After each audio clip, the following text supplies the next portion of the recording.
أعوذ بالله من الشيطان الرجيم بسم الله الرحمن الرحيم الحمد لله رب العالمين والصلاة والسلام على سيدنا محمد وعلى آله وصحبه أجمعين. السلام عليكم warahmatullahi wabarakatuh. Nama saya Muhammad Hasnul Hafiz bin Muhammad Najib dari kelas PT1 S206. Nombor angka giliran saya iaitu 2023 2023 10141. Hari ini saya ingin membentangkan satu tugasan yang diberi subjeknya iaitu PIMK 1124 yang diajarkan oleh Dr. Khairi bin Jalaluddin. Baiklah, topik yang ingin saya bahaskan pada video ini ialah metodologi kepimpinan yang diguna pakai dalam pemerintahan era Khalifah Ali bin Abi Talib dalam menangani konflik perpecahan berpandukan kepada Al-Quran dan Al-Hadis.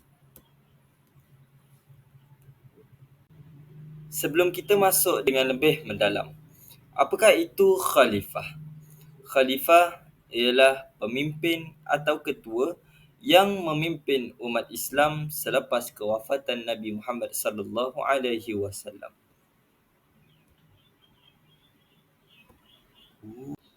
Seperti yang saya terangkan dalam tajuk itu berkaitan dengan Khalifah Ali bin Abi Talib. Mari kita dalami apakah riwayat dan juga pengenalan tentang Ali bin Abi Talib ini.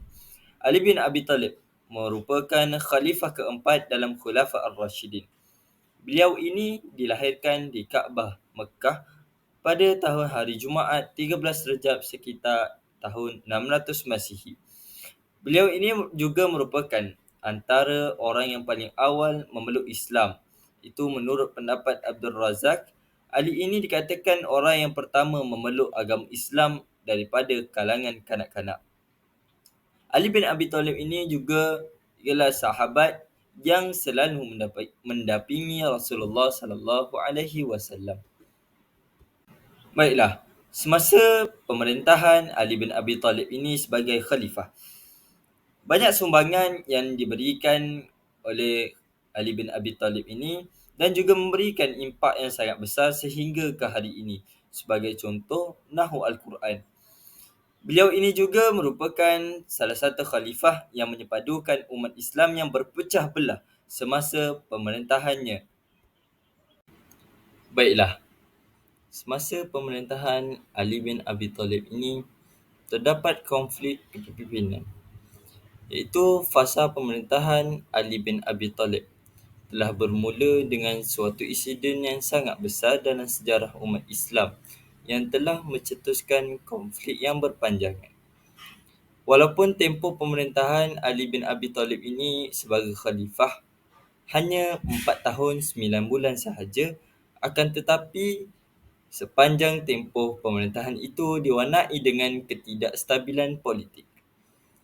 Beliau harus menghadapi pemberontakan Aisyah binti Abu Bakar, Talha ibnu Ubaidillah dan Zubair ibnu Al-Awwam yang menuntut ke atas keadilan atas pembunuhan Uthman bin Affan.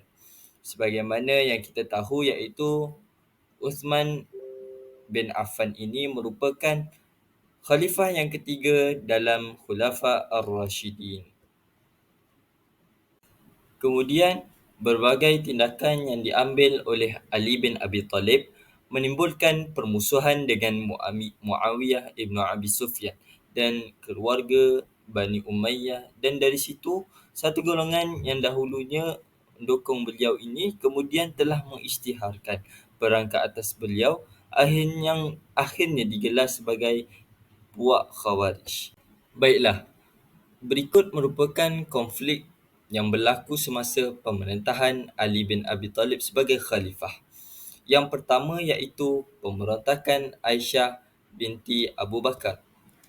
Jadi, bagaimanakah pemberontakan Aisyah ini boleh berlaku? iaitu selepas perkhabaran Sayyidina Uthman telah dibunuh dan Sayyidina Ali telah naik menjadi khalifah, beliau telah pergi bersama tentera ke Madinah untuk berjumpa Sayyidina Ali. Kemudian konflik yang kedua pula iaitu Perang Jamal, di mana perang ini telah berlaku antara tentera Sayyidatina Aisyah dan tentera Sayyidina Ali disebabkan oleh salah faham yang berlaku disebabkan fitnah para pembunuh Sayyidina Uthman. Jadi, konflik yang ketiga pula iaitu Perang Siffin. Jadi, Perang Siffin ini perang yang berlaku antara tentera Sayyidina Muawiyah dan tentera Sayyidina Ali disebabkan menuntut bela atas kematian Sayyidina Uthman. Kemudian, konflik yang keempat pula iaitu Perang Puak Khawarij, di mana perang ini berlaku apabila puak yang keluar daripada tentera Sayyidina Ali kerana berfikir Sayyidina Ali ini berkompromi dengan pemberontak dan tidak berpuas hati dengan majlis tahkim. Jadi, kita tengok pula kepada topik kita iaitu metodologi kepimpinan Ali dalam menepani konflik-konflik yang berlaku semasa pemerintahan yang beliau hadapi sepanjang pemerintahan sebagai khalifah yang keempat dalam Khulafa' Ar-Rasyidin. Baiklah, metodologi yang pertama iaitu Khalifah Ali bin Abi Thalib ini memaafkan sehingga akhir hayat. Seperti mana peristiwa mana pada malam 17 Ramadan tahun ke-40 Hijrah, Ibnu Muljam menusuk Ali bin Abi Thalib dengan pedang ke kening dan dahinya semasa dia mengambil huduk. Kemudian Ali bin Abi Thalib ini rebah. Pada masa itu, Mughirah Ibn Naufal berpeluang melemparkan batu kepada Ibnu Muljam ini sehingga Ibnu Muljam ini tersungkur. Kemudian Mughirah Ibn Naufal ini langsung menangkapnya. Ketika itu Ali bin Abi Thalib sangat tidak bermaya, lalu memberitahu orang ramai untuk menghukum Ibnu Muljam sekiranya beliau meninggal dunia. Walaupun Ali bin Abi Thalib menyatakan bahawa wajar untuk melaksanakan hukuman setimpal, akan tetapi memaafkan adalah lebih hampir kepada takwa, sehingga akhir hayatnya Ali mampu memaafkan orang yang menyakitinya. Ini bertetapan dengan hadis Rasulullah SAW yang menyatakan pentingnya memaafkan sebagai sebuah sifat yang mulia. Daripada hadis riwayat Muslim di mana tidaklah Allah memberi tambahan kepada seseorang hamba yang suka memberi maaf melainkan kemuliaan. Baiklah, kita pergi kepada metodologi kepimpinan Ali bin Abi Thalib semasa pemerintahannya yang kedua, iaitu penghormatan terhadap wanita. Peristiwa yang dapat dikaitkan dengan metodologi ini iaitu semasa Perang Jamal, di mana Perang Jamal ini antara perang Ali bin Abi Thalib dengan Aisyah radhiyallahu anha akibat daripada salah faham yang dihujudkan oleh pihak pemberontak. Aisyah radhiyallahu anha ini menyertai perang tersebut dengan membawa seekor unta iaitu Jamal, di mana perang ini diambil sempena dengan nama Jamal itu berserta dengan 30,000 orang tentera, manakala tentera di pihak Ali bin Abi Thalib pula berjumlah seramai 20,000 orang. Baiklah, hasil daripada peperangan ini, Ali bin Abi Thalib menang. Namun, Ali mengirimkan unta-unta untuk ditunggangi bekal dan kelengkapan termasuk 40 orang wanita Basrah serta saudara kandung Aisyah radhiyallahu anha ini iaitu Muhammad ibnu Abu Bakar untuk menyertai kepulangan Aisyah radhiyallahu anha ini ke Madinah. Alhasilnya, Perang Jamal ini dapat diakhiri setelah kepulangan Aisyah radhiyallahu anha ini ke Madinah. Baiklah, metodologi yang terakhir yang akan saya bahaskan iaitu mengutamakan perdamaian. Ali bin Abi Thalib ini mengutamakan perdamaian seperti yang terlihat dalam tindakan semasa beliau memerintah.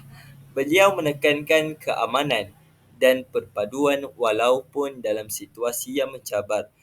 Beliau juga memilih perdamaian daripada konflik untuk mengekalkan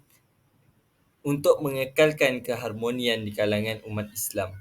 Komitmen Ali terhadap perdamaian jelas apabila beliau melepaskan jawatan sebagai khalifah untuk mengelakkan pergaduhan dan menyerahkan kepimpinannya kepada Muawiyah bin Abi Sufyan, di mana Muawiyah bin Abi Sufyan ini merupakan pengasas pada zaman kerajaan Muawiyah.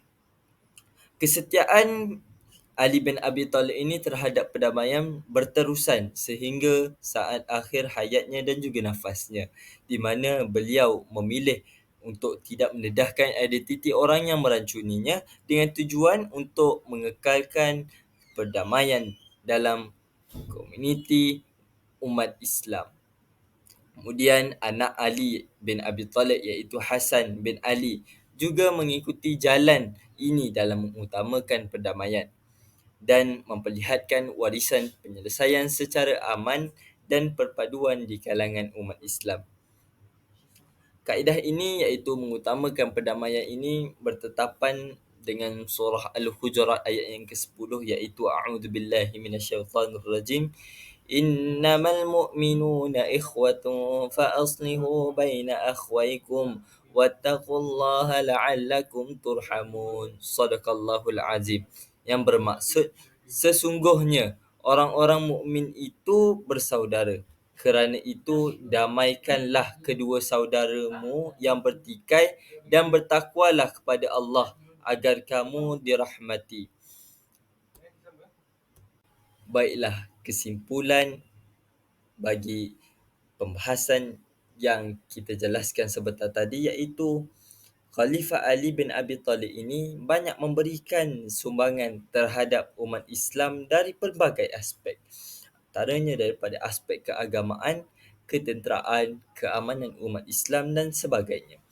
Banyak intipati dan juga pengajaran serta dapat memperoleh kepribadian pemimpin yang baik juga berdasarkan peristiwa semasa pemerintahan Ali bin Abi Talib. Sekian wabillahi taufik wal hidayah. Wassalamualaikum warahmatullahi wabarakatuh.